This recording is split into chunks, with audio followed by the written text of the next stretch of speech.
Defeito aqui da Renault Master, que é o barulho no motor. Tirar aqui, ó o defeito.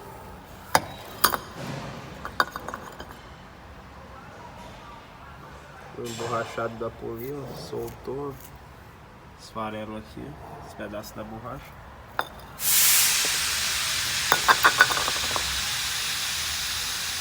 Só trocar a polia aí, problema resolvido.